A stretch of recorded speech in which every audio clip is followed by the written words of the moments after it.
l'autoroute A62 en plein après-midi. Nous sommes avec les motards du peloton de gendarmerie autoroutier d'Agen.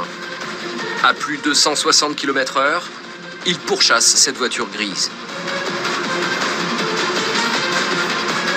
En quelques minutes, le véhicule est stoppé sur une aire de repos. Bonjour monsieur, je vais vous demander vos papiers s'il vous plaît, carte grise et permis de conduire. Le conducteur de cette voiture vient de commettre un important excès de vitesse. Une première infraction au code de la route. Vous étiez à 163 pour une vitesse de 130 normalement. 163 grammes. Donc ça vous fera une vitesse retenue de 154. 154, ça fait quoi, 3 pour ça? Non, ça vous fera 2 points. 2 points. C'est une amende à 90 €, 2 points. L'homme ne prend pas vraiment au sérieux ce contrôle. Il tente même de négocier la clémence des forces de l'ordre. Qu'est-ce que je veux dire? Il fait beau, tout ça? Non monsieur. Les gendarmes restent inflexibles et continuent leur contrôle. Qui ne roule pas à 160 sur l'autoroute? Eh ben, beaucoup de gens apparemment, puisque regardez, vous êtes le seul ici. Excusez-moi, mais à 160, Vous êtes le seul. je me suis doublé comme il faut, hein. Et malheureusement pour l'interpeller, ils vont vite repérer une autre infraction. Lisse. Vous avez vu vos pneumatiques? Je sais, monsieur. Alors, côté droit, c'est impressionnant. Là, vous pouvez pas rouler avec ça. Hein. Des pneus lisses, c'est multiplier les risques d'accident, car la voiture n'adhère plus assez au bitume. Au moindre écart de conduite, c'est le drame. Et vous roulez à 163 avec des pneumatiques quand même? Ouais, mais je sais, mais c'est pour vous expliquer, quoi. Le problème, c'est que vous roulez avec des pneus carrément On fait lisses. exprès de votre métier, mais bon, faut être humain, comme vous dites, ils sont vraiment trop bons. Les constructeurs préconisent de changer ses pneus de voiture tous les 40 000 km. Et ce conducteur assure l'avoir fait récemment. Problème, l'état du caoutchouc prouve l'inverse. Il faut aller voir les fournisseurs, il faut leur dire qu'ils vont... Ah mais ça, moi, après, ça ne me regarde pas. Moi c'est pour votre sécurité, la sécurité aussi de votre femme et de votre enfant. C'est pas... Moi, personnellement, j'y suis pour rien de vous rouler comme ça. Hein. D'accord, je suis d'accord. Et c'est commandé, ils arrivent vendredi soir ou lundi matin.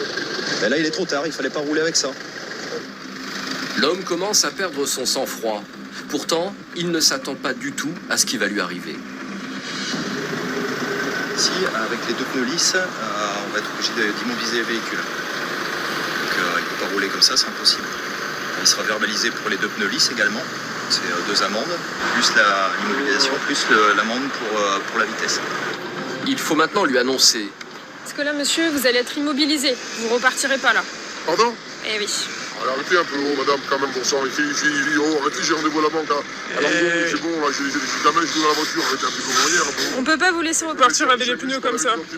Monsieur, madame, j'ai rendez-vous à la banque à Langon pour un achat immobilier. C'est très important, c'est une histoire de toute ma vie. Alors, je vous garantis que je vais rentrer avec mon véhicule. Oh, sinon, ça passera mal.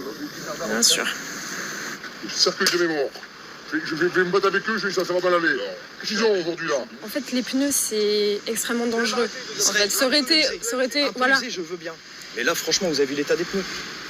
Monsieur, je vous jure sur la tête de mon gamin, il a 2 ans, c'est la chose la plus chère que j'ai au monde. Qu'ils ont 3 mois les pneus, ils ont été mis en même temps que derrière. C'est des pneus chinois à 160 € la paire. Ils ont 3 mois les pneus. La limite, pour rouler en toute légalité, est donnée par le témoin d'usure des pneus. Il ne doit pas être inférieur à 1,6 mm. Et ça, le conducteur ne veut pas l'admettre.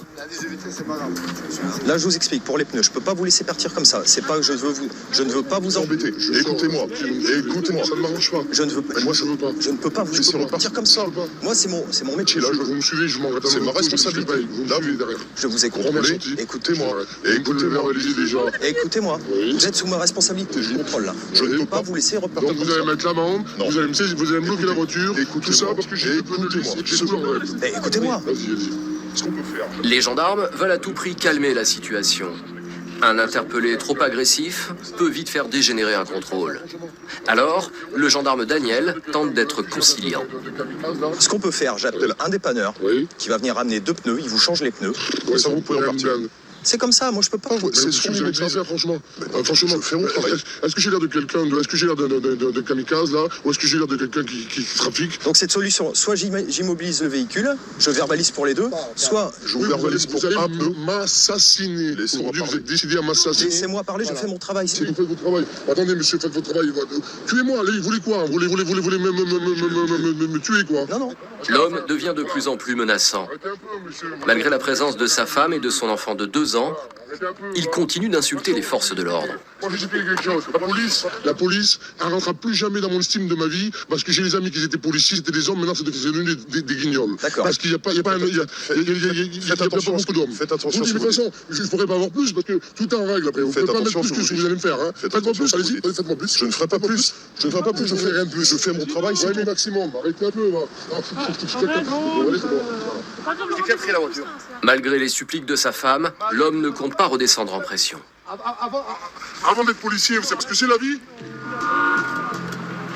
Malheureux de ces morts, toujours emmerdés par des poux. Toujours emmerdés par les poux. Malgré ces jérémiades, le conducteur ne pourra pas passer entre les mailles du filet. La loi est claire, il va devoir laisser sa voiture aux forces de l'ordre. Mais bon, ça fait chier quoi.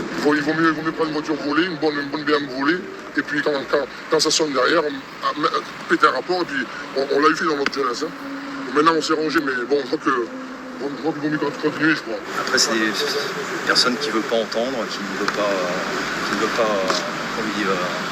qu'on lui ouvre les yeux en fait, sur le danger qu'il prend, les risques qu'il prend. C'est comme ça. Donc je préfère le faire repartir en sécurité. C'est mieux pour lui, pour sa famille. Finalement, la voiture est amenée jusqu'à un garage pour y installer de nouveaux pneus. Après de longues tergiversations, l'interpellé a fini par accepter son amende. Au revoir, monsieur. Au revoir. Il part plus serein, mais toujours un peu rancunier.